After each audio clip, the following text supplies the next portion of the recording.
À la cour d'assises de Charente-Maritime, qui donc est à Saintes, seront jugés plusieurs jeunes garçons.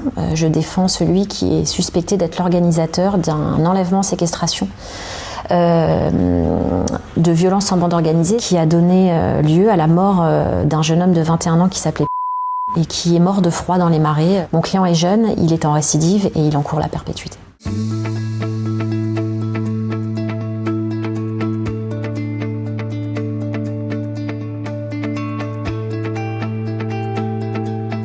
On est jour pour jour à 15 jours de l'ouverture de le procès aux assises. On parle beaucoup de comment ça va se passer et puis comment se tenir face à cette famille en fait.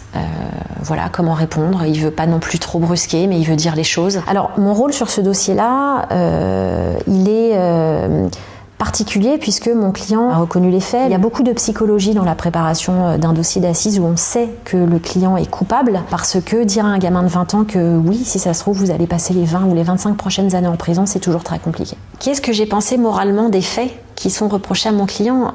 En fait, c'est un crime. Donc, je pense que c'est un crime et que c'est ignoble. Moi, je n'accroche pas aux valeurs de mes clients puisque je ne défends pas la délinquance, je défends un homme qui est suspecté de quelque chose. Je suis contre le trafic de drogue, contre les viols, évidemment contre les meurtres. On fait ce métier-là parce que nous, ce qu'on veut, c'est que la justice soit rendue derrière. Alors, est-ce qu'en tant qu'avocate, je pense à la douleur de la famille ? Tout le temps. Quand tu as une personne en face de toi qui vient te dire mon fils est mort, vous êtes responsable, votre client est responsable de la mort, mais il faudrait que je sois parfaitement inhumaine pour pas être touchée par ça. Quand je rentre dans une cour d'assises pour défendre un accusé, je suis son avocat. Voilà. La douleur que moi, à titre personnel, je peux ressentir ne doit pas rentrer en ligne de compte à ce moment-là.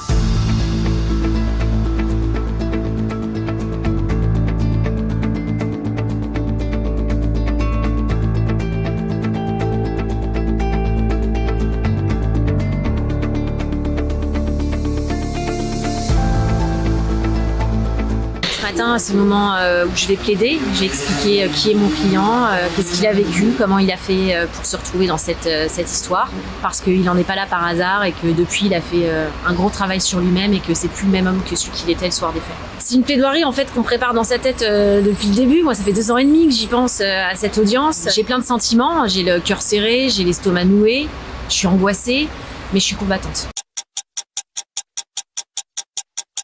Ça y est, l'audience à la cour d'assises est terminée. Je suis sortie il y a un petit quart d'heure. J'ai pu faire le point avec la famille, avec mon client qui a été condamné à 16 ans de réclusion criminelle. C'est un verdict qui est mi-figue, mi-raisin parce qu'il nous interroge effectivement sur l'opportunité de faire appel puisque mon client a été condamné à 16 ans de réclusion criminelle. Il encourait la perpétuité. Mais il a 22 ans. Je suis fatiguée émotionnellement en fait parce que j'ai ressenti des millions de choses cette semaine, de la tristesse, de la colère, de l'empathie. Beaucoup d'humanité, beaucoup de sentiments. Je vais couper le téléphone pendant quelques heures. Je vais aller voir ma famille, je vais aller faire du sport, je vais aller prendre l'air. Je vais décompresser parce que ces audiences, elles abîment un peu quand même. J'ai quelques heures pour le faire et puis pour repartir la semaine prochaine comme en 40 au combat.